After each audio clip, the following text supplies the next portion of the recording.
Hello. We're just getting started. Okay, so you are in the right place if you have signed up for this workshop. This is all things ancestral healing, as I was saying before we started the recording, for those who are live and everyone who's going to join us in the replay or on your own time or in the future time. What's up? I am Ash Johns, and I'm taking y'all through everything I know and love relating to ancestral healing. And you might have realized that this is a 3-part workshop series moving through personal freedom, moving through cultural change, and then finally ending on business or economic development. And as I was just saying to those who are live here, we are going to be touching on all parts of these areas, if you will, as we move through every section, because they are so interconnected and they are so intertwined. And when you start thinking about behaviors and patterns in yourself and in your family, it slowly starts to move into community and culture. And that's where we get into the opportunities to innovate how we relate, how we live, and how we thrive once we get into the energetic healing that we also desperately and deeply need. So I am very passionate about this work. Y'all might have to ask me to slow down or pause the video if you're watching on replay, and don't be shy. Do that, because I live, breathe, and literally sleep this, because I speak to spirit in my dreams. So because I'm so intimately in this work, even though I lead people through it, I might say things and you're like, whoa, I don't know what you're talking about at all. Spirit space and ancestors of spirit land, and then of blood. Just go ahead and ask those questions or email me, or just get, this is your time. This is your time to get into this work. So do not be shy, because I'm not, and I love it. And I love people who are interested in it. So I'll tell you a little bit more about myself in a little bit, but let's actually just get into a few things. If there's something that you love and resonates with you, or you get a learning out of this experience, please share it. We need this. We all need this. And let's not be stingy with the healing and the opportunities of greater connection and deep change. So the way you can do that is posting any epiphanies that you hear and tagging them all things ancestral healing, or adding me at Ash Inspires, or following me there and just sharing some things that bubble up. Because what I know about spirituality and working with the dead, AKA our ancestors, is that once you open the door of connection and remembering, it doesn't close.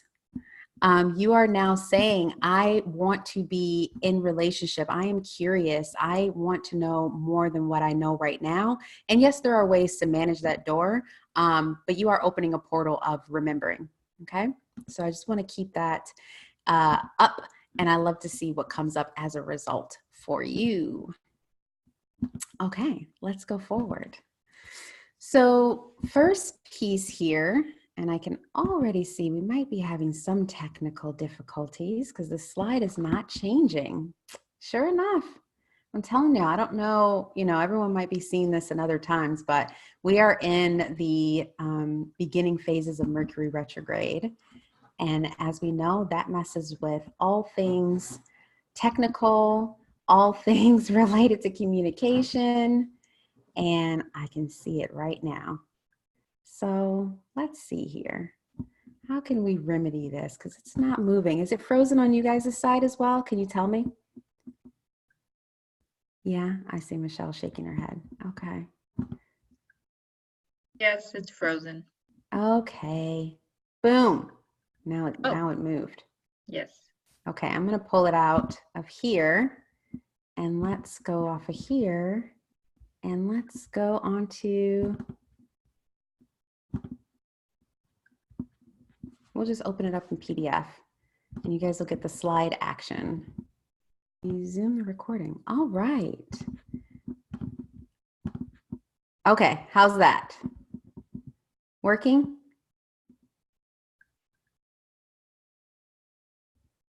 Somebody give me a yes, Ash, it's working. Yes, it's working. Okay, thank you. Oh yeah, I should tell y'all, so I can't see your face as I'm presenting. So I have to come out of the presentation share mode. Okay, cool, so let's go on. First things first, this is what I'm calling a learning and living workshop. And I say that because if you have done any other workshops with me, or you might have seen anything I posted online, I was so over the whole student class, or no, master class, what everyone was saying, like master class, mastermind. And I shouldn't make fun of my industry, y'all. I'm all about learning and coming together and being in community and all that exchange. It's just used so much that I feel like we're forgetting what we're really doing. And so I went and started using the phrase student class, because we're all learning and exchanging and going deeper into our understanding and remembering things and innovating in certain ways. And then I was like, there's something else here. Maybe we call it learning and living workshops. I like that. So I'm going to stick with learning and living until I get something new. And first thing up on today's learning and living workshop on all things ancestral healing for personal freedom and family healing. I want to know why you signed up for this. Like for real, for real. Drop it in the comments.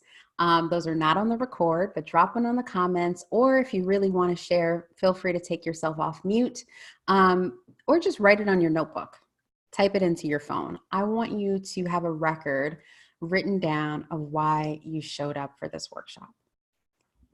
And if there's anyone who wants to share, let me know. But I'll give you a few minutes.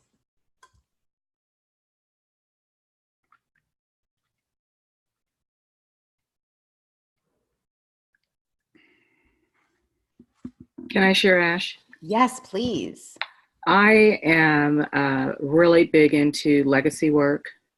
And so it interests me just big time on what type of legacy work that my ancestors were working on. And if it has come to fruition, or if I can reach out, we both reach out or what have you, and connect. I mean, I am all for it. And I'm big into legacy work, and I want to know if that came from my ancestors also. Yes. And by legacy work, does that mean everything and all things you can leave forward into the future? Or is there a certain way that you defined it? Okay. Yes, evergreen. That continues to grow. Yes. Mm-hmm. Yes. Wonderful. Awesome. What do we have in the chat? Let me see here. I have a yearning from Amber. I have a yearning to connect to my ancestors. I just don't know how, and I have fears, concerns about it. Yes, we're going to talk about that, Amber. You feel the calling. Raven is saying, I want to spend I think time maybe remembering my ancestors so that I can be in better relationship with myself and show up more fully in my work. Yes, Raven. From my heart, yes. Like legacy, yearning, oh, awesome. Elaine, and tell me if I'm saying your name wrong, sis or fam. It's like I've been pulled without knowing why towards healing ancestral trauma over the past year. Yup. It feels like the next piece to my puzzle of healing both myself and my family. Absolutely. Ooh, yes. Y'all are ready. It's like an urge I can't control. I want to respect that. Yes. Christina, I'm drawn to the way you discuss these issues, and I would love to connect with my ancestors. Thank you. Thank you. Thank you. And for those who are joining and watching the replay, write down and really, honor, take a good look at why you've been called here. Let's just have it right there in front of ourselves. Okay. All right. Let's keep going on. So, why people take interest in ancestral healing? You've already heard the similarities. There is something drawn to the unknown. You have a gut feeling that there's more to the story. There are puzzle pieces that are crucial to your healing, your evolution, that's crucial to the healing of this world, that is an integral piece in how we evolve our culture and really in who you are right now, who your family is, what we're here to do. There is a curiosity of what's been forgotten. You seek understanding. There are what I like to call breadcrumbs along the way of who we were supposed to be and who we agreed to be when we came here. Things that were, lost because of history and colonization and immigration and earthquake and tidal waves and anything else that comes to my mind to describe the breaking up of history, being lost, language change. And you have an itch to find out what's been buried and forgotten. Okay, you are probably a lifelong learner. You've done all types of learning and healing, and you just seek understanding of making sense of this whole human experience, especially from a soul and spirit level, right? And I would even go off to say a deep interest in belonging without appropriating or having issues with other cultures. Like, where we are a mix of so many things. I don't care what your race is and what your color is. And I am a very Black African-American woman, and I am mixed with a lot of things. And that's beyond just my blood ancestry. That's also my spiritual ancestry and what it feels to walk on different lands. So ancestral healing really is a calling of home and understanding the intricacies and the nuance of what this human experience is, with an overlap of science and social and human behaviors. And I'll have a more written out one, like that was just flowing from my soul, okay? But you are trying to relate. You have an ache to relate with yourself, with each other, with this earth and other beings in a deeply authentic and trustful way. And that, to me, along with all the other ways that we're doing healing and growth work and personal development work and all that good stuff, is what's going to pave the road to a different world ahead. I really believe that at my core, and I'm going to talk more about that in a few moments. Now, why people avoid ancestral healing. This is, you can feel the call, even without thinking about it from a spiritual way, just to do family therapy, just to have difficult conversations after a family, challenge or argument or disagreement. And we can avoid them because we're afraid. We are afraid of what someone's going to say, what we're going to find, what's the repercussions or the consequences of doing that work. And so I literally realized that the same things that draw us to ancestral healing or working with our ancestors are the same things that keep us away. Because we are afraid of what we're going to find. We're afraid of what history is going to tell us. We're afraid of the repercussions and the change of behavior that's going to be required of us once we open that door. And let me tell you, in my experience of doing this work personally and professionally, once you get over that fear and you start learning how to work with them, it just, like, your heart opens. There is not even just a forgiving, just an understanding and a compassion for the human experience and how to connect and how you are so powerful, how we're all so powerful. And I'll just say, a lot of answers start to come to the surface and a lot of questions begin to get answered. And that does not change if you are adopted, if you are estranged, if your family went through huge, crazy trauma that there is no more records or things available. That's the power of spirit. And I'm going to talk more about that as we get further into this experience, because I'll just tell you now, there's such an emphasis on humans right now to intellectually understand things. So much so that we forget the power of what is not seen. What's not seen. And so when things, tangible things and intellectual interests stops us from understanding the magic and how spirit moves, we block ourselves from stuff coming to us. So I don't care what's happened over history and time. Spirit can always bring information. This world is so connected. The universe knows all and is the keeper of all things. And I'll give you examples of how that literally has come to life. Okay. So what are we going to cover today? We're going to cover all things ancestral healing for personal freedom and also family healing, because those are mostly very deeply interrelated. I'm going to give you my definition of ancestral healing. A lot of people have different definitions, but this is where I'm operating, and I want to be really crystal clear about that because I think it's a little bit unique than some other practitioners. What ancestral healing entails compared to other forms of healing and where it sits on the Richter scale, in my opinion. The impact of ancestral healing, what you can get out of it when you get into this work. I'll share with you the theory behind it, my theory. If you do family constellation work or you've worked with a medium or anything like that, it might be a little bit different, but this is the theory that I'm working under. How to begin yourself. Resources that you absolutely should have in your back pocket if you want to do this work. We'll talk about the 3 areas of focus specifically within the context of personal freedom and family healing, and then 6 steps that you can start with immediately in this workshop. Okay, and then we'll go into Q&A. Any questions before I start going? Let me know.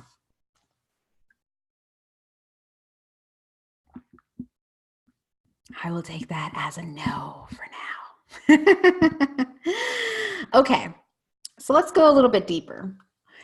On your paper, with your pen or pencil or crayon or colored marker or paint. I don't know. I like getting creative while I'm presenting. What are some of the consistent or reoccurring themes in your life, in your personal life, that cause you to be interested in ancestral healing? Take a moment and write that down or type it out. And if you don't have access to that because you're listening to this in the recording, then just think about those things. Let them bubble all the way up into your mind's eye or your full awareness. And yeah, just take note. What are those consistent themes, reoccurring issues, challenges that make you interested in doing ancestral healing?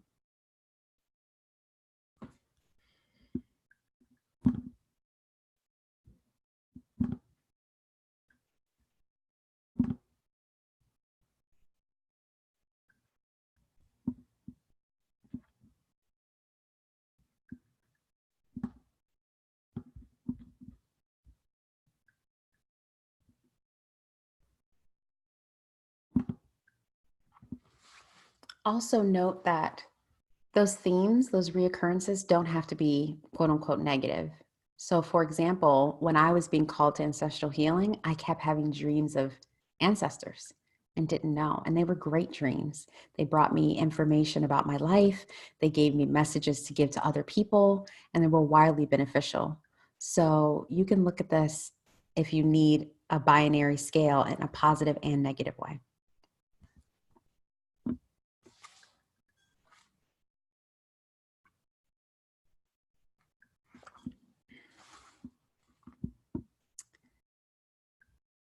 All right.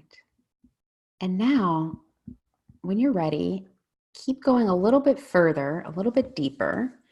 And I want you to do the same thing as it relates to patterns in your family.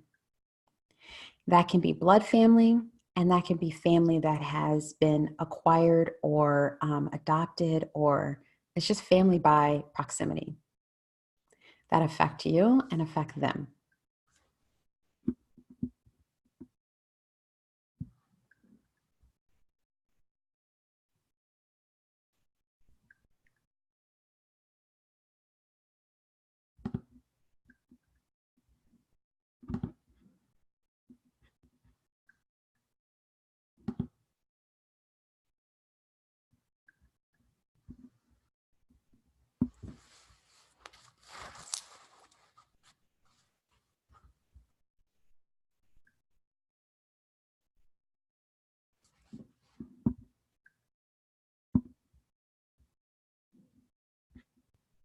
All right. You might keep matriculating on that a little bit. You can always come back to it. But I want to move us forward into what exactly is ancestral healing.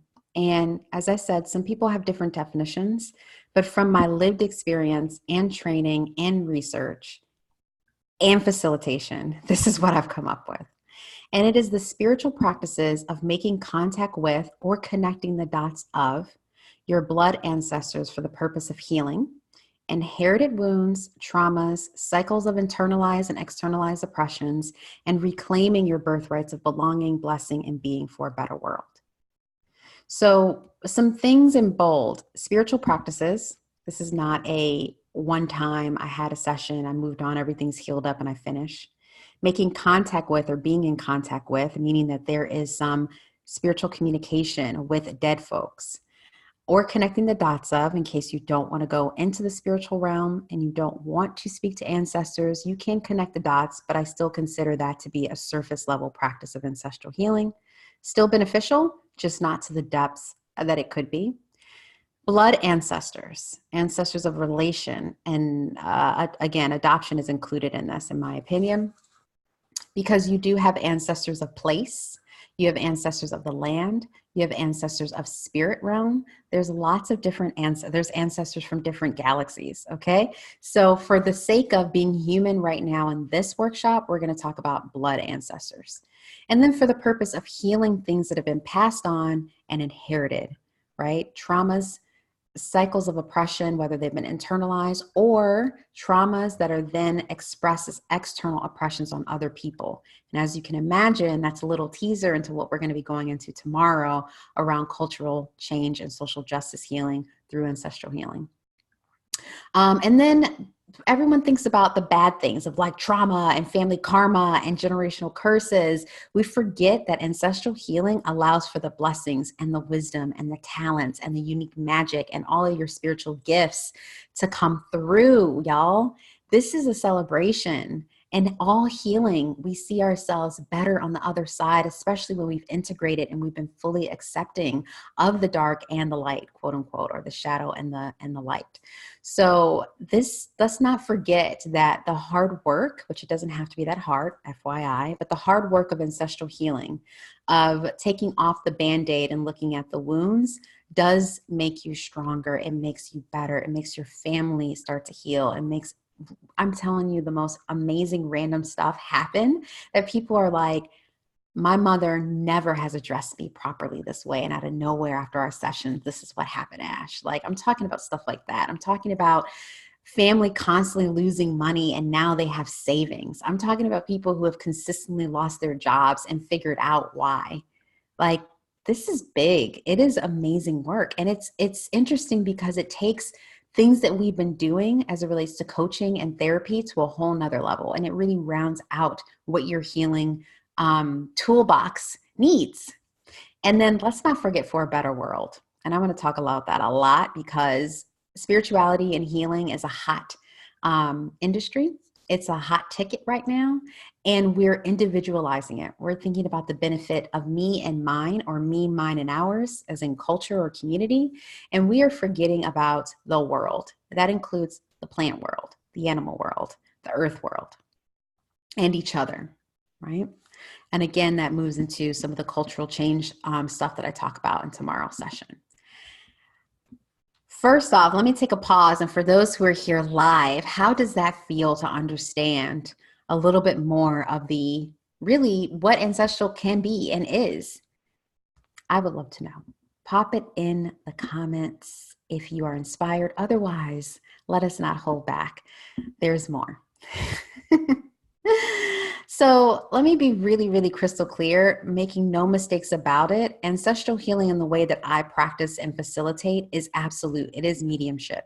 It is necromancy, which means you are calling forth spirits of the dead, ancestors of the dead, and going into relationship with them. Mediumship, in one sense, is someone divining or having a communication on your behalf. Necromancy is pulling the ancestors or the dead folks forward or calling them forward and being in relationship with them, whether it's just through the medium or through yourself. I personally fancy holding the space for you to travel into the ancestral realm and commune with your ancestors and the dead yourself, because I have my own dead people and ancestors to tend to. I don't want to have a whole bunch of others to be responsible for. And it's important that we establish our own relationships with our ancestors, because that's our responsibility. And I don't care what, again, we'll talk about this a little bit more tomorrow, but I don't care what your heritage, ethnicity, racial background is, you got ancestors, okay?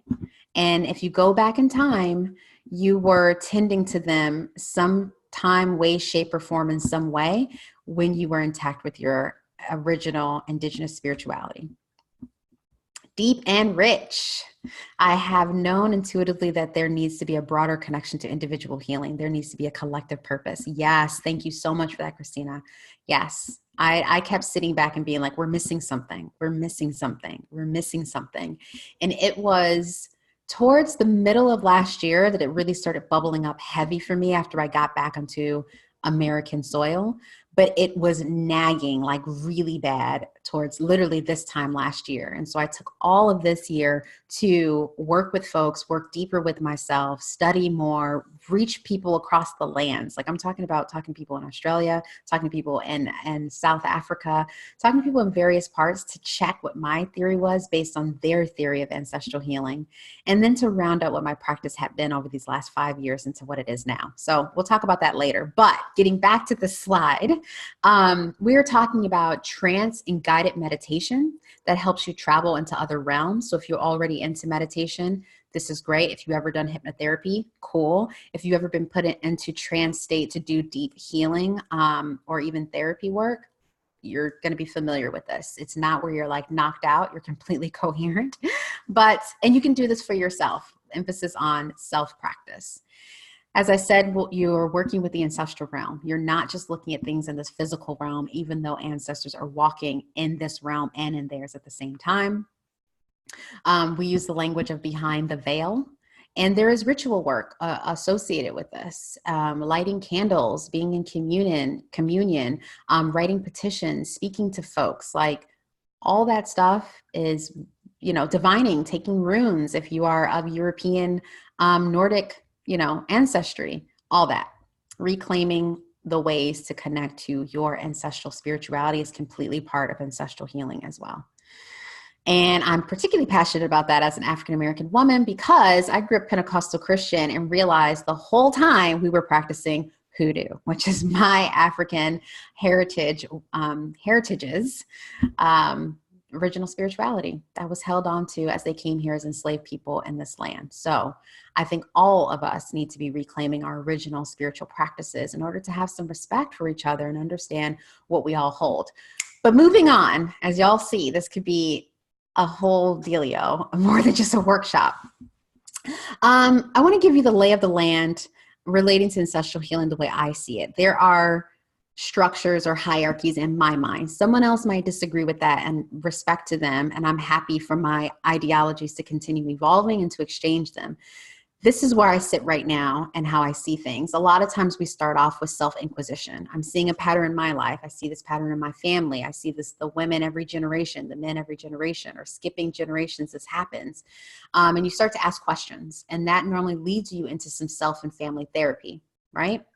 And then you get deeper. So you might even go into doing some family constellation work, which is very powerful, beautiful work. You might have been and or do ancestral veneration work, right? Especially if you are a person of color or of the diaspora. Ancestral veneration is the way to honor and elevate and have communion with our ancestors the way that we did originally in our tribes and clans and groups.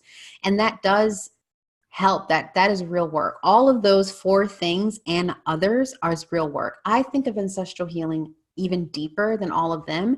One, because ancestral veneration doesn't necessarily, unless you are trained this way and fully intact spiritual lineages, it does not train you to discern between haints or, I shouldn't use that language, but just fake ancestors who are ghostly or have agendas and are not fully well.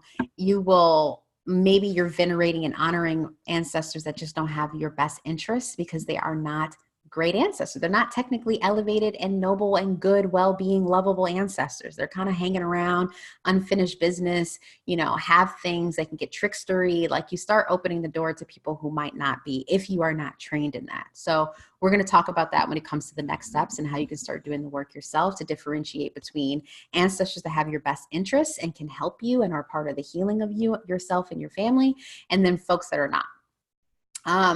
Ancestral healing as it relates to family constellation. Now, I love family constellation as a therapy and as a practice, and it is rooted in a lot of Native American indigenous practices. And then this guy over in Berlin, or in Germany, I should say, took it and did his thing with it. And now there's a whole global movement. Awesome sauce. Love those people. Shout out. What is interesting to me is that I have never experienced family constellation where we're in dialogue and in mutual respect to ancestors in the room, with them included. It's more so you're standing in the space and you're enacting and embodying the energy, but you're not allowing them to have their own voice and their own thing. You're kind of like I don't know how to describe it any other way than that, but I think it might make sense to y'all. And if it's not clear, then hit me up and let me know, and I can come back and visit this. I really enjoy family constellation work. I think it's a really great next step from self and family therapy, because it does consider how our energies are inherited from family members, including trauma, including wisdom. Like, that's the first ancestral healing technology that I feel like touches on it. Self and family therapy, you're working all in the head. You're looking at stories. You're looking at stories of trauma. I mean, it's mental, it's therapy, it's psychology, and that's really great. It does not It does not, in my experience, in any way, and someone tell me if I'm wrong here, help you get into communion with ancestors. I've never seen ancestors sitting in therapy. Like, that would have been really, really helpful for 11-year-old Ashley. But they were not. They were there, but they were not in dialogue, right? It was us and our stuff talking and talking and talking and repeating these things that were deep family wounds. And then self-inquisition is the beginning, and you will find a lot of things inquiring and observing and doing your own personal healing. But you can't shift the energy of another being. I don't care if they're human or not. And that's where ancestral healing meets us with all that stuff. And it's a perfect way to go deeper and to incorporate all those things in the next level. Now, you might be asking or thinking, hey, Ash, I've done a meditation where my ancestors stepped to me, or I was doing Reiki and or I did Akashic Records reading. Yes, all of those things, mediums, having a reading, a divination, Reiki, which is really when ancestors started coming through speaking to me. I'm a Reiki master. Akashic Records work, a shamanic healing and journeying, ayahuasca, plant medicine, working with medicine people, men or women or non-binary, non-gender conforming, even yoga. And when you're working with Kundalini and those energies are opening up, you become aware of the realm around you. And that's what I'm asking us to step into. Our healing is beyond individual, and it's also beyond the physical. It's including the energies around us, and our ancestors are energies. They are, and we cannot change them. We can, actually, I'm going to talk about that, but you cannot therapy your ancestors into healing. That's really funny to say that. Someone should quote me on that one. I might quote myself, y'all. That's great. Okay, let's move over. So as I was just saying, we say mind, body, and spirit, but we're saying my mind, my body, my spirit. I'm spiritual. I'm being spirit. Great. There's other spirits besides my own. Okay. There are other spirits beyond my own. My mind is not the only mind. My body is not the only body. So as I said, we are individualizing our healing and our spirituality by not considering literally spirit. Spirit of the land, spirit of animals, spirit of the elementals, which I love. We're going to be talking about that in just a little bit. And just generally spirit. That's deities. That are other energies and entities, but we're talking about ancestors. So how do you heal mind, body, and spirit, and you don't consider the spirits that in which you come from? The spirit of the people who birth you, who without them you could not be here, and who have their own set of suffering, trauma, needs, desires unmet, like sacrifices that were made, like when, how? I get like really like, that doesn't really make sense. And that's why I love the work so much, because once you get into it, you're like, oh wait, that doesn't make sense. I do feel them. I know I'm thinking about my dad or my grandmother or my great uncle or whatever. And then they come with messages. Okay, let's move forward. So why do I do ancestral healing personally and professionally? Number one, I do it for conflict resolution. So I'll tell you a little bit more about my story. Actually, I'm going into it. That's what I'm doing. I'm going into my story. I was helping friends solve an issue, like a full-on blow up. And I was hearing their ancestors talking about the root issue. And once we started working through, it was a male and a female friends. They thought it was one thing around rent and money. And then we started moving through the masculine and feminine energies within them that was all wonky. And then their ancestors showed up and was talking. And really it was about one being of Jewish heritage and one being of German heritage. That's what that was about.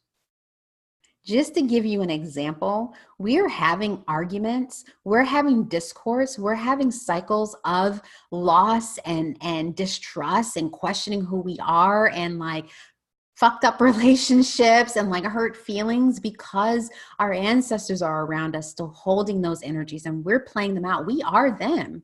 We are them still. We have our own reason for being here, and we also have responsibilities for being in our family line and a relationship to carry out with them. They live through us, right? I look in the mirror and I see my mom, I see my Grammy, I see my dad. I know what I uniquely brought into this family, and also why I'm interested in healing, family, and money. I come from people who do that. And so conflict resolution on all levels, conflict in the person, conflict within our family, conflict within community, conflict within culture, conflict within the universe. I like to see a resolution, or at least an understanding to say, I get why this is happening. How does it get course correct in the future? Next one, I love root work, and that means a lot of things in a lot of different people's culture. But specifically for this presentation, what I mean about root work is getting to the core level. So back in the day, I used to work in, not even back in the day, I'm saying that like I'm really, really old. And also it was just a few months ago for certain things. I'm getting off topic. Let me get back to it. And everything that I've ever done with work, I've always liked getting to the core. Let's have a solution that is sustainable, that is true. I don't want any Band-Aid work. I don't want any fix it now and fix it again in 1 week. Like, what's the truth? What's the core? And everything that I do, I am drawn to that. And it was annoying as a kid because I'd be like, but why? But why? And how? And what do you mean? So are you saying that? Can we go a little bit further? And my mom would be like, girl, I said what I said. This is who I am. And that's what this work is about. Okay. And then as I've talked about, healing is relational. So as I've been doing personal work myself and then with clients, again, this healing, getting to the depths of it, really creating freedom and connection and sovereignty and being able to have the fluidity to move and bring abundance in your life, that is not a individual thing. We all are interrelated. We have inter and interpersonal skills that need to be remembered and evolved. And you just can't do this in isolation. And that also means not only with how you're doing it in your life, but it also means with the spirits. I can't say that enough, I guess. And I like it, so it's okay. Okay, so a little bit more about my story. So I am trained in human behavior insights specifically for marketing and advertising. And if you know anything about me or you saw me online, I also do conscious business and branding work for folks who are humans who help other humans and who are culturally and consciously driven to help the world be a better place. And so I used to follow people's behaviors and mindsets and dreams and traumas and triggers so that I can sell stuff to you. I really don't like that. And I talk about that a lot in my conscious business work.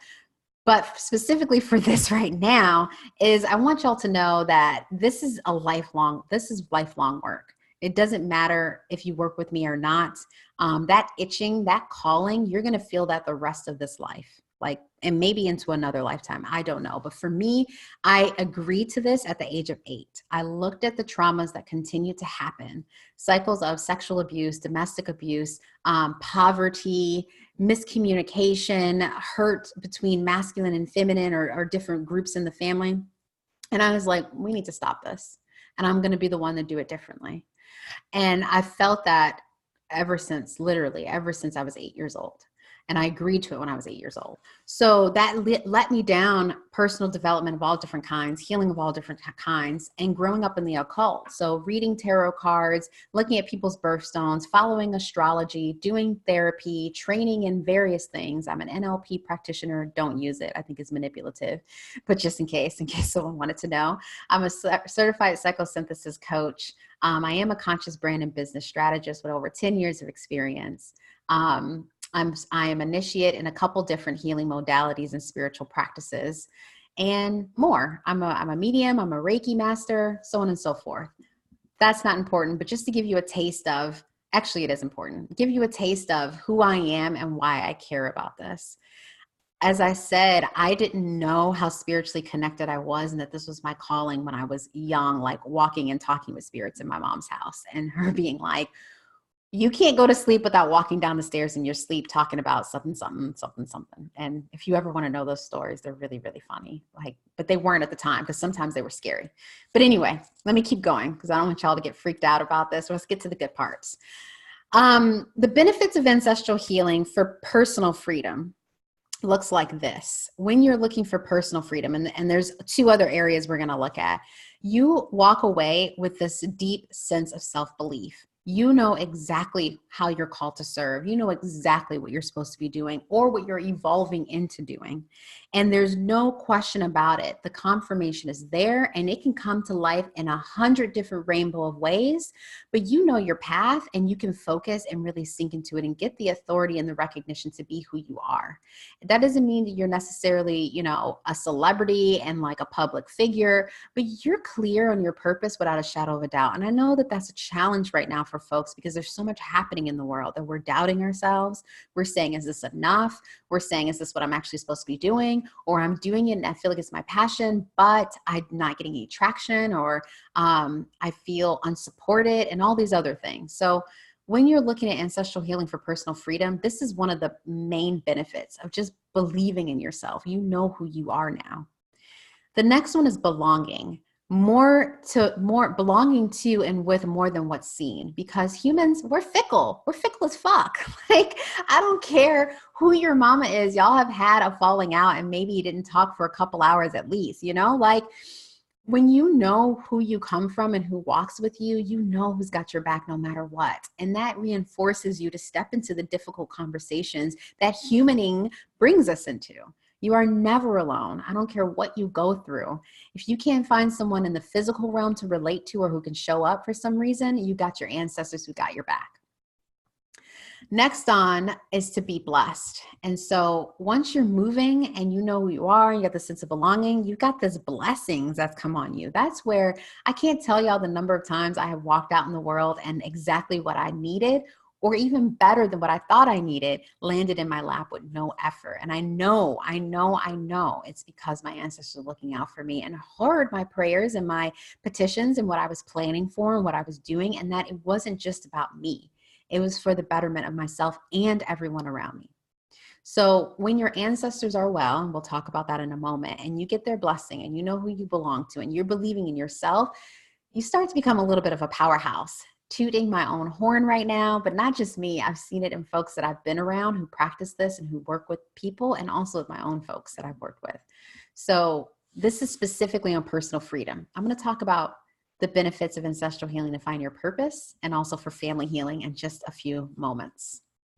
So let's go back and revisit. Now that I've given you a real good overview, why are you here? Go back and see what you wrote down, go back and revisit what you wrote down and see, has anything changed? Do you have more clarity of what you really want as it relates to ancestral healing and why you're being called? And or does something else pop up for you that you want to add to that list? I'll give y'all a couple minutes while I take a drink, and let me know how you're going, if the pace is okay, if everything is making sense.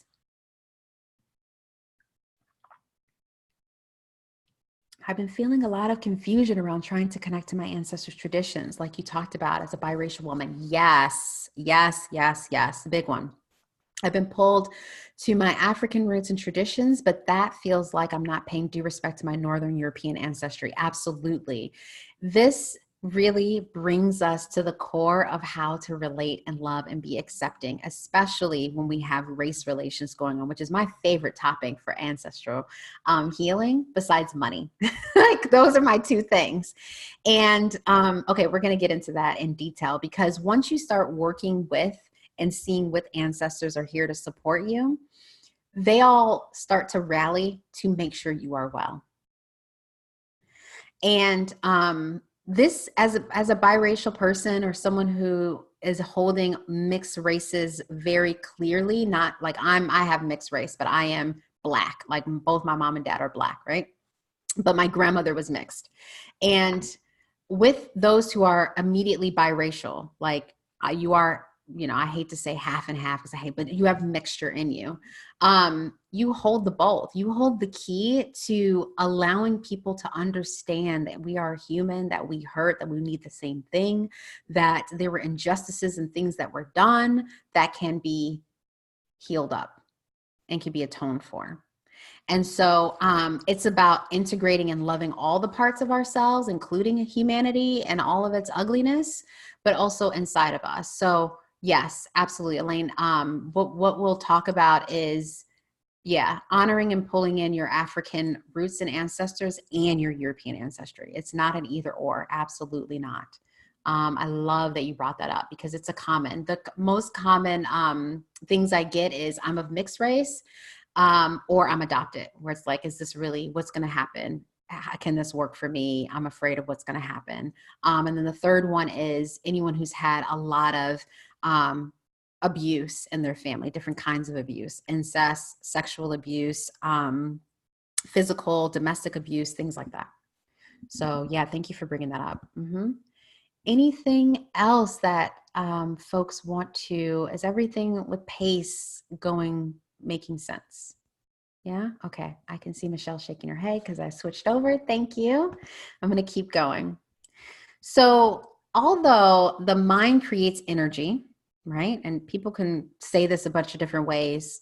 I think you understand what I'm saying here is that energy in motion is emotions, and our mind, a lot of the therapy work or the coaching work and the reframing work and the healing work and all of that helps you deal with emotions and move energy. But you cannot therapy people that live outside of you.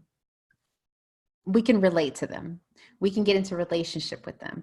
And yes, because these, our ancestors are energy forces that are within and around us, we do have a little bit of flexibility. Like you can't just put them to work for you or manipulate their energy, but you can elevate their energy. You can ask them to come forth and give them an important prominence once they've showed you that they are well and they are willing to do these things for you. And so I just want people to realize that when you do start doing ancestral healing, this is a relationship building. And just like any other relationship, you don't just rock up and be like, hey, ancestor, give me your blessings. Or, hey, heal this thing right now. Like, where did this come from? Tell me why it's there and fix it. It's like, hey, telling you who I am. Oh, you do know me. Like, great. What's going on? Hey, I want to offer you these things. Do you want something? Oh, you do. Okay. I'll see you next week. Oh, hi, Aunt May. I'm just sitting on your porch. Like, you take time.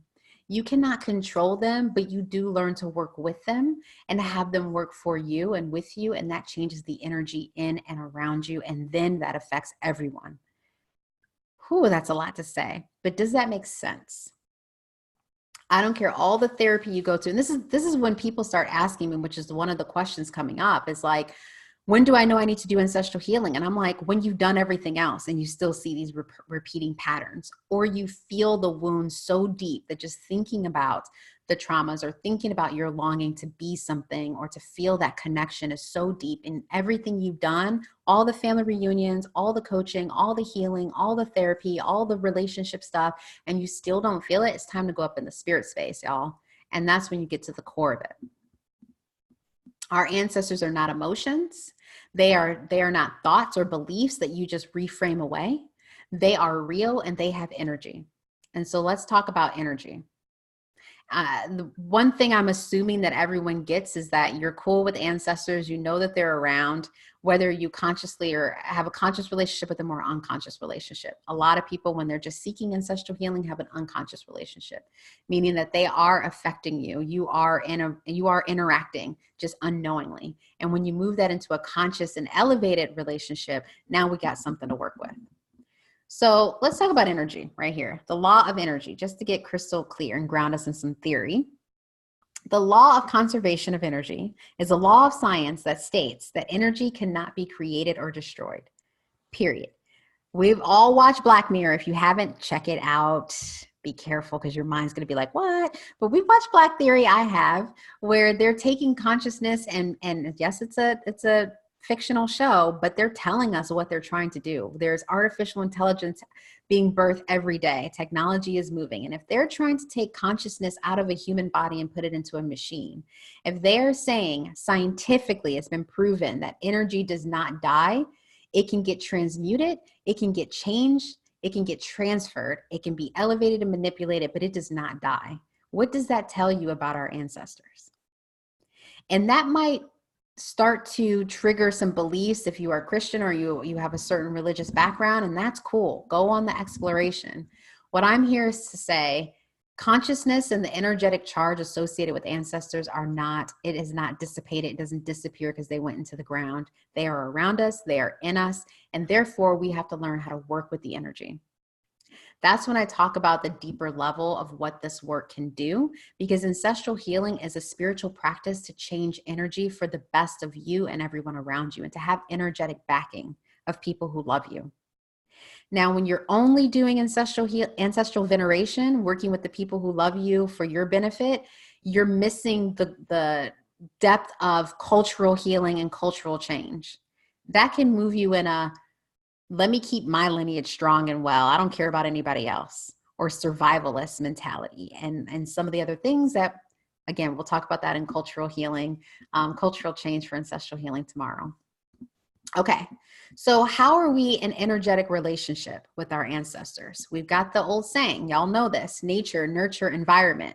That's where we get energy. So in nature, there is the epigenetics that you inherit, yes, from your ancestors. So a lot of y'all might have seen on Instagram and elsewhere, which shows the mother, silhouette of the mother being pregnant, and inside is the baby, and inside of the baby is the cell that creates the two generations, right? The next generation. So you're already feeling what your grandmother has gone through, thought, felt, blessed, experience when you were just an egg in your mother. It's crazy. And so the epigenetics is the nature, it's the physical genes and cells and molecules. That includes predisposition to diabetes, cancer, breast cancer, colon cancer.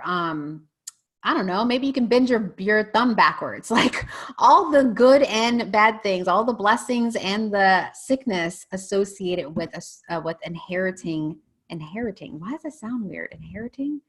Yeah. Okay. Check me if that's wrong. It sounds weird coming out of my mouth. Sometimes when I'm talking, I'm like, what am I saying right now? Anyway, genes, inheriting genes. Okay. And there's information in DNA, right?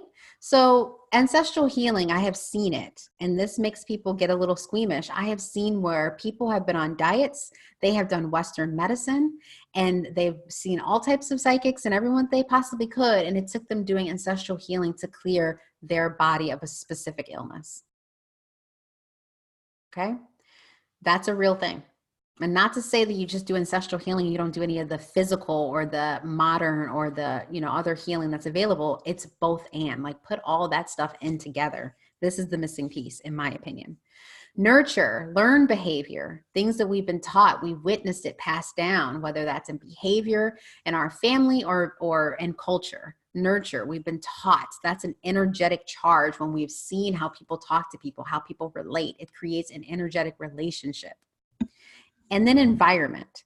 When we talk about nature, nurture, environment, people are thinking about the land. They're talking about, the H2O. They're talking about the quality of air, all these things, people in place of environment. But we forget about energetic environment. How many times, tell me, I know y'all have experienced this, where you've walked into a room after people have left out and you didn't know that they had an argument, and you're like, this room is really weird. Is there something, like, you're looking around, and not everybody is as super sensitive, but I know we've walked somewhere into a room and people just look up and you're like, were y'all just having an argument? Or like, were y'all kissing? Like, the energy in this room. Environment matters. Environment carries energy. People still talk about going to Hiroshima, is that right? In Japan, after the bomb went off, and you can feel the energy of that environment. So energy affects our spirit, the spirit of who we are as humans, mentally, emotionally, physically, and also, yes, spiritually. You walked into the room and you walked out being like, oh, I need to get that off of me. That's energy. So if we can see unwell energy in that way, by you catching a cold or having an argument with someone and feeling like you need to shake it off, how that affects us mentally, emotionally, and physically, does it not make sense that unwell spirits, or even very well spirits, affect our mental, emotional, and physical energies and how we relate? Call me crazy, but that makes sense to me. And I've seen it. And I use that phrase very loosely, and I'll tell you why. Because I have seen patterns of mental instability, mental illness change because of ancestral healing. All the medication, all the doctors, all the therapy, all the family counseling only medicated and gave surface solutions to a deep family trauma, a wound of being abandoned and hurt that's been passed on by generation to generation to generation to generation. And then through ancestral healing, it changed. So by me saying, call me crazy, it literally is because that's my family line. That's what I'm talking about.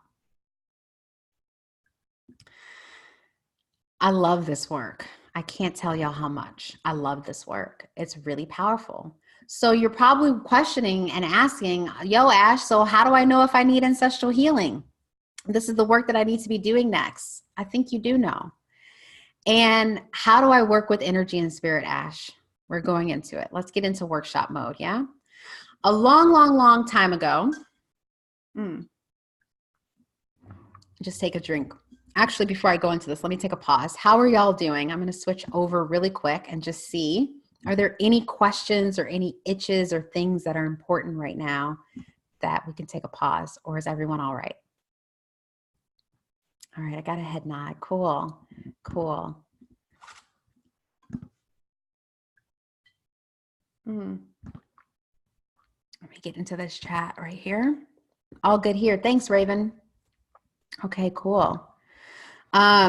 So I used to work with, one of my teachers is someone who has been a protege of Malidoma Somé, who is a very, very wise West African teacher and spiritual leader and elder.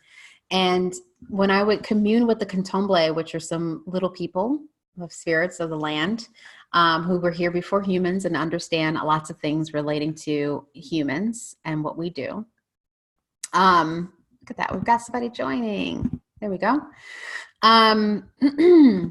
They would sometimes talk to us and say a long, long, long time ago, and they would start telling us the story, right? And so I like to start some of my storytelling with that just to honor them. But a long, long time ago, we were all indigenous, okay? Every one of us. I don't care what your color is. I don't care what has happened. If we go far, far, far, far, far, far back, we all had native land and we all had a connection to the land somewhere, someplace. And we all were animists, meaning that we were in relationship with spirit, what was not seen. We had a balance of what the elementals and the spirit of the animals, the spirit of all beings, whether they were human beings or not, and we were in relationship with them. And you see that still intact in Native American culture and in other cultures across, indigenous cultures across the land. And so one of the very first steps of ancestral healing is becoming resensitized.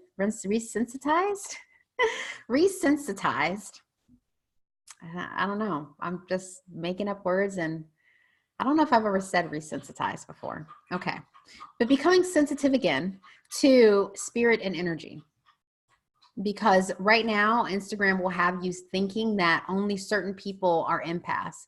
We all have different gifts. We all are connected to spirit and we all are connected to energy. And yes, empaths, based on some of the things they've experienced in their lives and what they've inherited, might be more sensitive.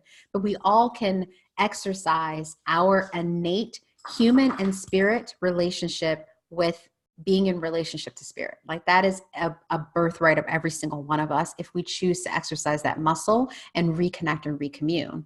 So in those times, we would connect with spirit of the land, spirit of the water, spirit of fire, spirit of sticks, spirit of nature, spirit of the wind, spirit of the mountain, spirit of the river. And we would listen to the unseen, the whispers of the sounds and the messages that were sent to us through the wind, right? Watching the stars and calculating things. The only way we can move forward in humanity is if we reclaim the technology and the wisdom that we lost from before. Otherwise, we're going to keep thinking we're getting smarter and we're getting more detached and more dumb. I don't even know if more dumb is grammatically correct. I'm having a great time with this.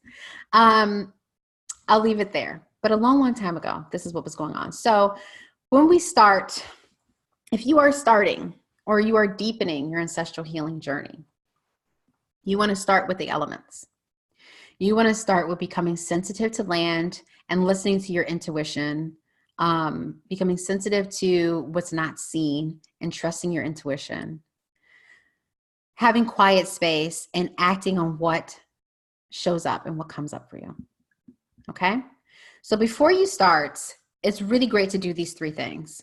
One is to come to an agreement with yourself that you are, in fact, already in relationship with the dead and that you are committed to do this work, because it will be taxing. It doesn't have to be super taxing. And you will be rewarded by it, but it does take time. And it might take your whole entire lifetime to continue and forever do ancestral healing. But, well, actually, let me take this back. And not take it back, but let me add something in on this. That meme going around where it's the elders saying, when you heal yourself, you heal 7 generations back and 7 generations forward.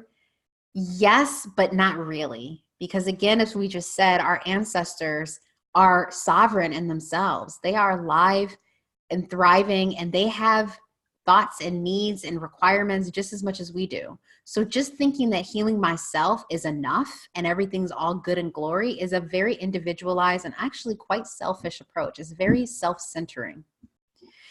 When we heal ourselves and we work in spirit and we work together, now we're getting a holistic and deeply rooted formula to evolving this culture and coming together relationally in a big way.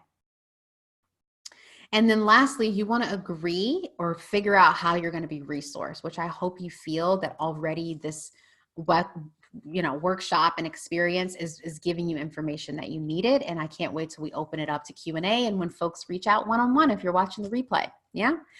Because as one of my teachers says, shit's going to get lit up. Like, you're going to get lit up. You're going to be like, this is race related and this, I don't feel worthy. Like, you've done all this worthiness work with coaches and therapists, and yet you still don't feel worthy. Why? Because your ancestors have been without something, or they're afraid of losing something and they want you to thrive.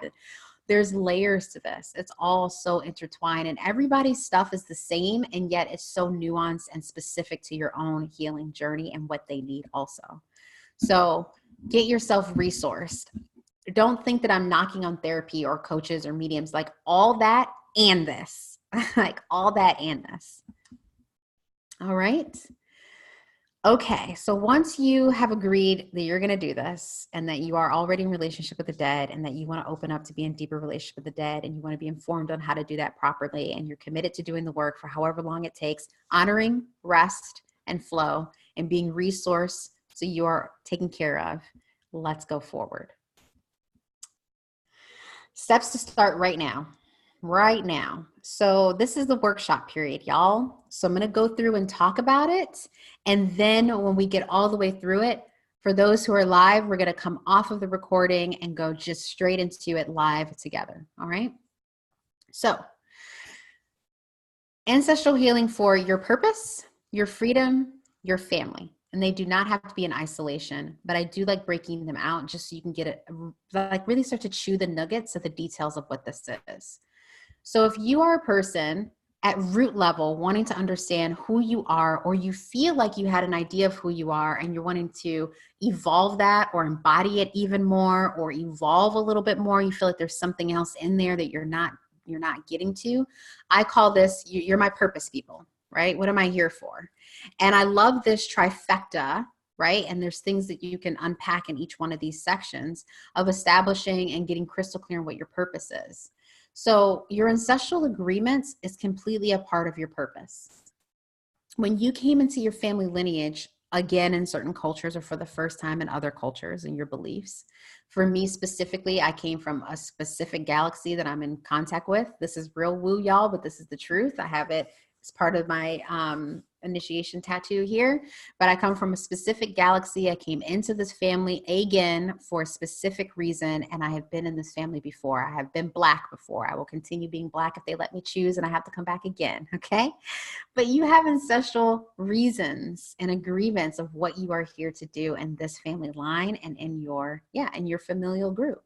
So one of the things I like to ask, and it's the third question, or the second and third question, is what are your unique gifts cherished by family and friends as a youngin'? Things that they were like, that is uniquely you, or they always do that, or they are really good at this. Sometimes we overlook that and we think that we were just being a kid, but those were the seeds of the magic and the wisdom that we brought into this family for a reason. Go back to that. And don't think this is all just questions. We're going to get into the steps, the 6 steps of what you're going to do, right? So this is just the beginning. Another thing for ancestral agreements is what is your responsibility or job to do in your family line? If you're part of my email list, you might have gotten this email this past week where I talked about at 8 years old when I chose to be the healer in my family and to do things differently. Seeing us struggle financially, seeing the discourse between my mother and my stepfather, seeing the way that they were afraid to have communication and the abuse in the family. I was like, no, I came in here to show us that we can do this differently. On a bigger scale as it relates to culture, I'm here to show and to be an example of an African-American woman living vibrantly and wonderfully in this world in the wake of oppression and the moments of still being discriminated against and all of the tumultuous things that are happening in this world. We can still shine and we can still relate. That's my bigger call relating to my racial group, right? Then there's a role that I have to play when it comes to women, I should say, as I identify as, and so forth and so forth. But that's getting into the bigger things that we'll talk about tomorrow.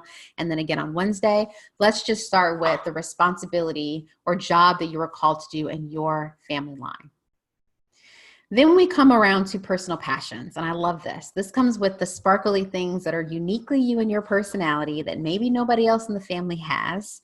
And you brought that from wherever the heck you were before this family in this line, okay? Before you incarnated now. And those true passions give you an idea of your gifts and your talents that are uniquely yours. You pair those up with your ancestral agreements and you're starting to cook with some magic. Yeah? What are those true passions? I have a worksheet on this if people are interested in going a little bit further that helps you remember, because we forget who we were as kids and what we used to talk about. And people would just write that off as gibberish, but there's truth in those things.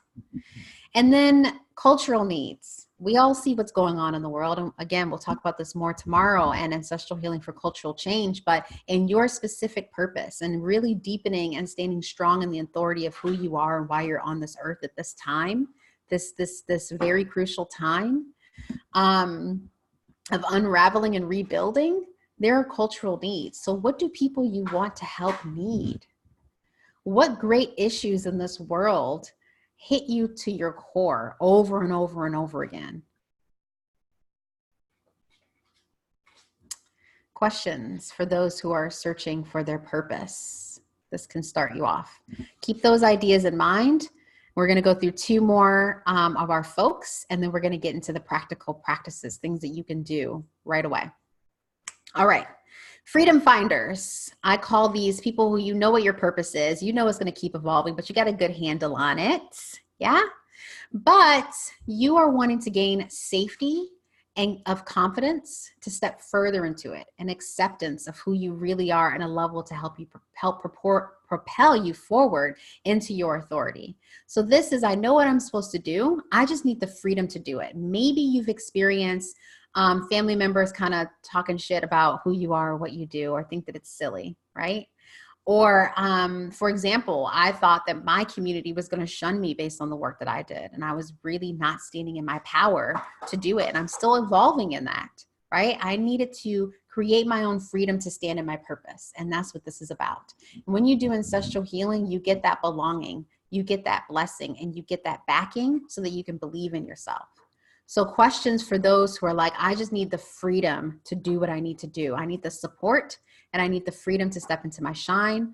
That looks like sometimes being out of a certain land or place that you're in. You know, sometimes people shine when they're outside of the land that they were born in, or they need to be in a certain city. Place matters. We know that because we talked about environment and energy. Yeah. So questions to get the freedom finders going. How would I feel to truly belong? How would it feel to truly belong? Describe the people you would feel home with, or people that you feel at home with right now. And you get really creative with that. Like, the people I belong with are all eclectic. They all wear mismatched patterns. They call me home with the whistle in the, I mean, I'm a creative person, so I start to get all crazy with that. But, you know, where do you belong? If you could create your own folks, think about that, because your ancestors are going to tell you, and you're going to feel the belonging with them. What would it feel like to have the kind words and affirmations by an elder helping to fuel your way? I see a lot of times where people don't want to move forward in doing something because they're afraid they're going to do it wrong. And ancestral healing allows you to be guided by ancestors and people who have your best interests and your purpose and your drive and how you serve. They're holding the light for you.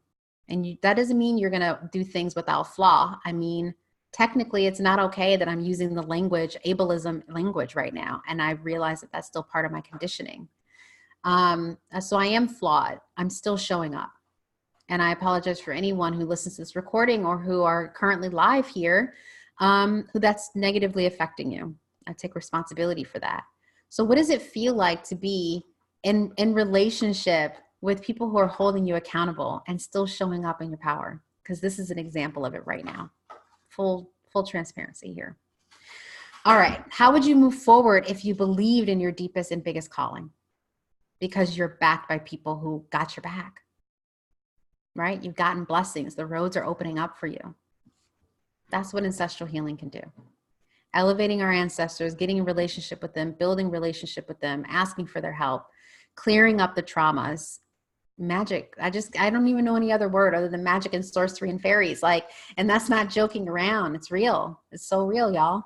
Last one for my family focused folks. A lot of people come here for their own personal wellness, and healing and belonging, and also their families. They see their families suffering. They see these patterns that continue happening, and they just want to see their brother, their mother, their dad, themselves relating and loving and feeling well again. People are estranged. People are hurting in their physical family systems right now. And if that's what you're here for, then yes, yes, yes, yes. Honoring that is important work. And your personal healing and your family's healing when it comes to ancestral healing is intertwined. I have clients now who don't tell their family that they're doing ancestral healing, and they see the changes happening in their family. That's awesome. That's not manipulating family members' energies. That is working with people who hold the same energy and who's responsible for the wellness of this line moving forward. And so questions, the three components at play here with family healing is the roles of the family, people standing in their roles and their unique reasons for being in the lineage, establishing respect and understanding, and general wellness, whether that's mental wellness, physical wellness, emotional wellness, communicative wellness, like all the wellnesses. When you get those things working together through ancestral healing, you see family change. Now, add on some therapy, get y'all out on a vacation and some, playing a good game of Uno and Jenga, and God damn it, I might have solved the world's problems. I don't know, but I hope so. That's what I'm here for. So questions for you. What could deep wellness and well-being look like in your family if you could snap your fingers and make it happen? Is it that 10-year argument and separation between an aunt and uncle that gets welded up so that your grandmother can pass in peace? I don't know. It could be.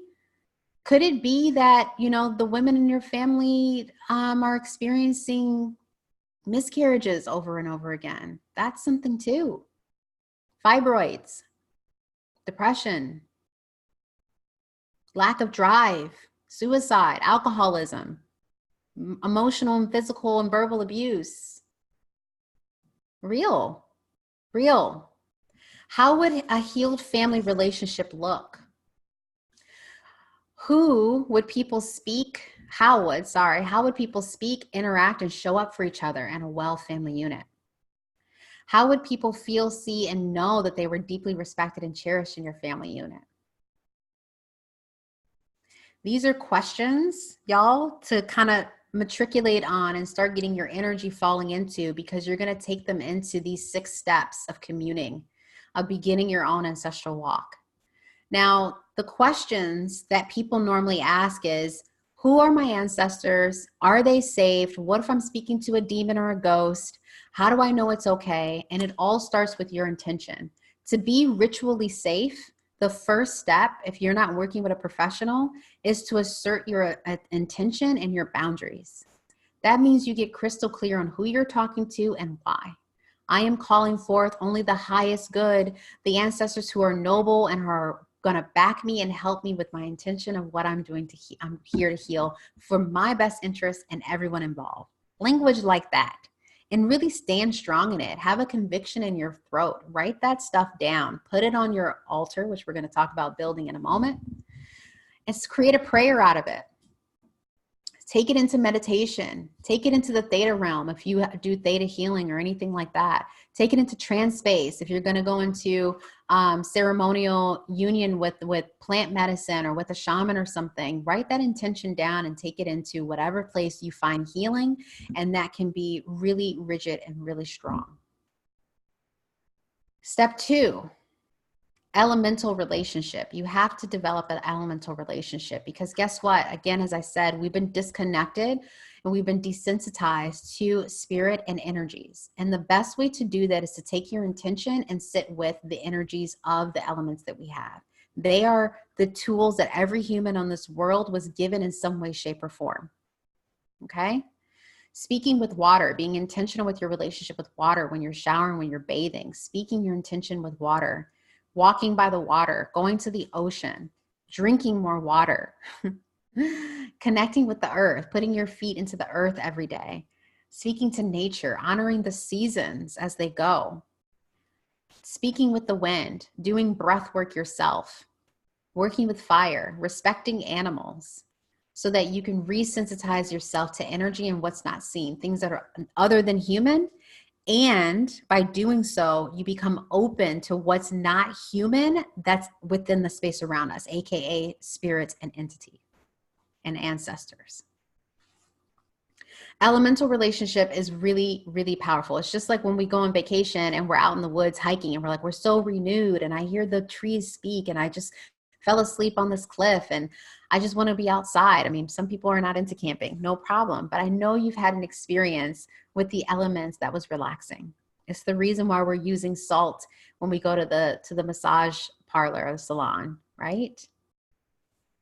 And then once you start working with the elementals, those are the elements that you're literally going to use to build an altar. And you be intentional about building an altar, because that's your portal of communing with your ancestors and activating your intention of ancestral healing. This is your temple. This is the space that you come and you lay forth your idea of your need, your prayers, not just for yourself and your family, but then you can take it again culturally and for the world. This is where I'm laying it down, and I want people who can come through who are well, noble, full, and able to support me in this. You use the elements, water, put some earth on there, flowers, plant, light a candle. You got your fire, put a feather up there for wind, or even the candle can double as wind, or you speaking over it. Activate those elements on your altar first. A lot of people, when they create altars for ancestral healing, they go straight to pulling their grandmamas and their papas and their mother or their fathers or anyone who's recently deceased, putting their photos on an altar. And I say, do not do that, because we don't know what state they are in on the ancestral realm. They might just be in rest state. They might have unfinished business. What we're interested in for ancestral healing is making connection and calling forth ancestors who are able and capable and ready and willing and well to do the work that we need them to do, and to give us information for what we need in order to step forward. And they do. I've heard things where literally folks were like, a distant cousin randomly found me on Facebook and gave me information for my missing father.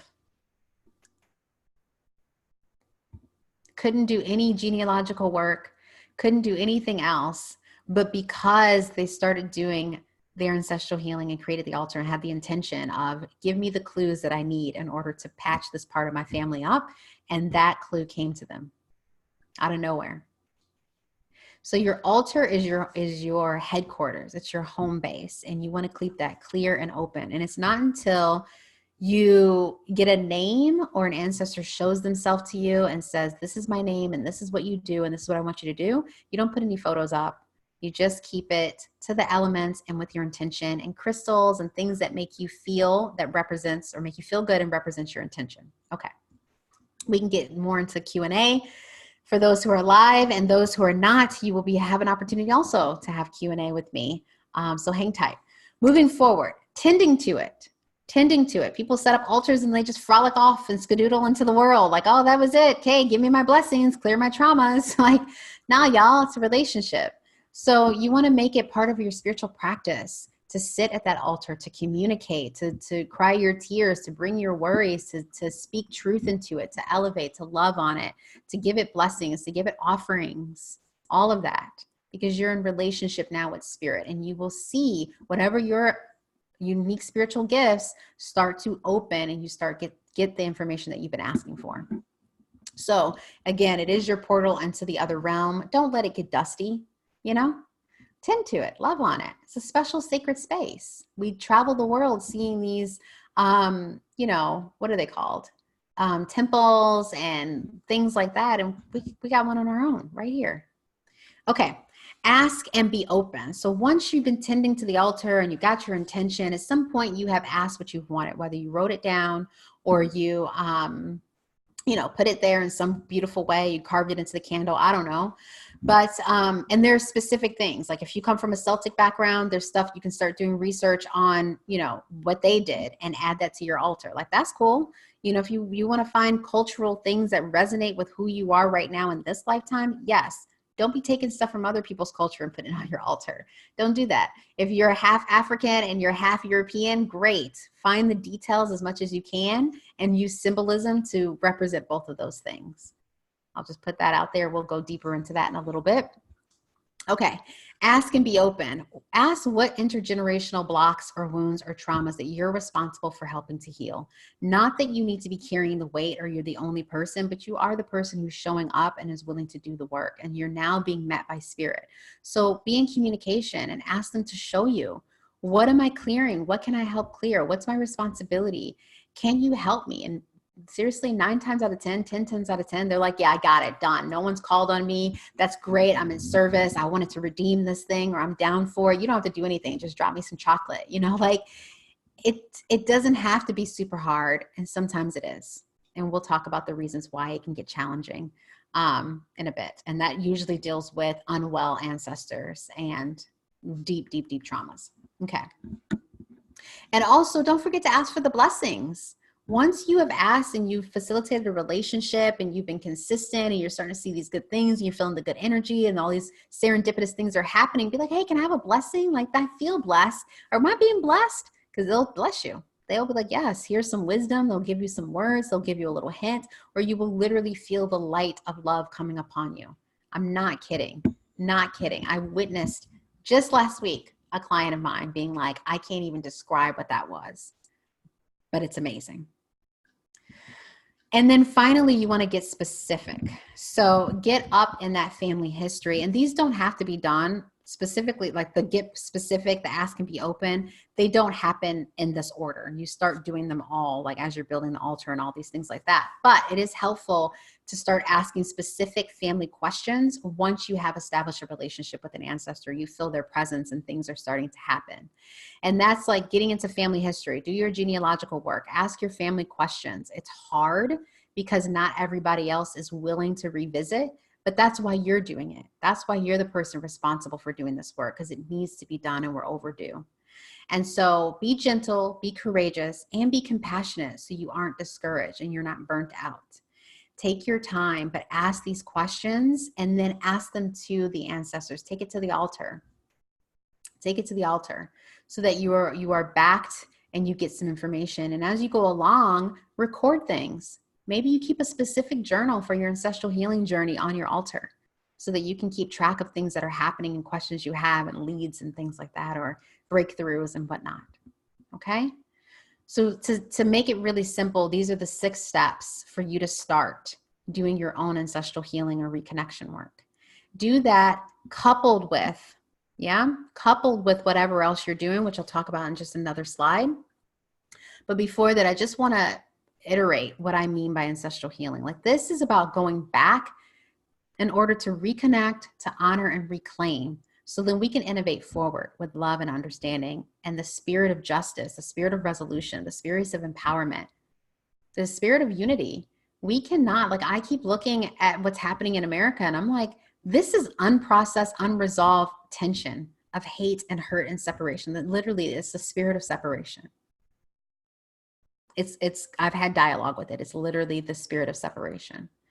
And so this ancestral healing is allowing us to go back and reclaim the things that made us whole in our respective lineages so we can innovate forward. That's my prayer for this. That's my hope, and that's what I feel, and that's what I'm being asked to do. And that's why I'm showing up to do it. And that, I'm talking in the big scheme, but think about that even within the context of your own life.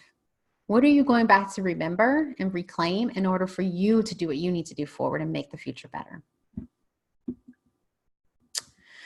When we do ancestral healing in partnership with health and wellness, we can heal our bodies. When we do it in partnership with personal and family therapy, we have breakthroughs. When we do it with coaching, we change our behaviors to support the spiritual healing. I love this one, and I offer it with my work because what I've seen is people will go fully in spirit and everything's all woozy and great in there and dream work and all this cool stuff is happening, and they don't know how to acclimate in the physical world. And we need that. It's like someone who goes through a huge weight loss and they've always been really big. Now that they're small, they still see themselves as big. We need to have someone help us balance what's happening in the spirit realm into our physical realm. And that's what coaching really, really does, especially someone who understands spirit coaching, spirituality. They're not just a traditional coach of getting to an outcome. They're helping you integrate. They're helping you work through who you really are, i.e. me. I'm a psychosynthesis, psychospiritual coach. So I always partner ancestral healing with coaching. Ancestral healing with Reiki sessions and mediumship helps someone else communicate on your behalf with your ancestors in case you're really tired or you're not hearing clearly or you're getting a little frustrated and you're not working with an ancestral healing practitioner. That's really great. I know a lot of people when they first get Reiki level 1, Reiki level 2, Reiki level 3, they're like, oh my God, I'm hearing things, I'm seeing things. I didn't know what that was. And I'm like, yes, because you actually are a medium and Reiki just opened it up for you. So Reiki, the energy will help process and stabilize your energetic body as you start to work with spirit. And then ancestral healing with your religious practice, whatever your religion is a yes, is a yes, is a yes. You know why? Our ancestors and religion had so many wars. Why? Because of ancestors and religion. Different people and religion, right? So when you put these two together, do you know what can happen in the world? We're going to talk about that tomorrow. I love the individual. I love the collective work. And I love, love, love when it makes abundance because we know surviving is the biggest wound that we have as humanity, as humans on this earth. So that's the whole big thing here. It's about surviving, healing our survival wounds. So when you do ancestral healing in partnership with your religious practice, it helps to restore and deepen divine energy and unity in this world and in our lives. Okay. So if you had to choose right now, start your practice, ask those questions, do the inquiries, start doing those 6 steps, and then find someone to work with. Whether it's me as an ancestral healing practitioner, there are other ones. There are people who specialize in just African-American ancestral healing. There's people who specialize in just certain sectors or certain groups of Jewish ancestry, Korean ancestry. Like if you want to work with someone who's based on racial or ethnic background, yes. If you want to work with someone who specializes in certain types of trauma, that is true. That's available for you. Working with an ancestral healing practitioner is the way to go. No doubt. You can do this on your own. It's always great to do it with someone else supporting and understanding the ancestral realm. And you also, it's great to have a medium or a spiritual guide or a shamanic healer if you're interested in that work. A Reiki practitioner, an energy channel, a psychic. Yes. Someone who is a licensed therapist or mental health counselor. Absolutely. You know why? Because what's happening mentally with us when we work with the spirit and we're moving between 2 realms, the physical mind, the human mind does not understand. And we're always trying to put human understanding to the supernatural. We all love going to the horror shows and the you know what I'm saying. And sometimes we need that mental stability to help us process and to help us see ourselves. So that is a yes, absolutely full on. Okay. So now that's it. That's the full dealio of what I had to share with y'all. For those who are watching this on replay or seeing it another time, feel free to reach out via email to me for Q&A if you would like. I'm also going to drop 2 links that are available for y'all. One is if you know you want to work with me. If you said, you know what, Ash, you said some things and I really want to work with you. I'm only offering the special one-time session, which includes a consultation and an actual one-time ancestral healing session coupled together. There's a link for that. Normally I do this only in packages because it takes time to do the work. But for those who are just starting and are interested to explore a little bit, that's an offer. Click the link. And if you really, really love this presentation and you're like, whew, that was a lot. Can I get the slides? I have that available to you also for purchase. You can grab that, and it also comes with a free 30-minute consultation just to chat and see how actually it's not free. Sorry about that. The consultation's free. The slides are not. They're put together. So there's a cost. There we go. But if you wanted to get the slides and process yourself and then have a conversation with me, you get 30 minutes to do so. And I would love to do that. I want to know how people are landing with this work, what questions you have, and what you need. And now those of us who are here live, we are going to jump into workshopping some more and some live Q&A. So we're going to say goodbye to y'all. Bye to those who are on the replay, and we'll see you soon. And hello to everyone else. Hi.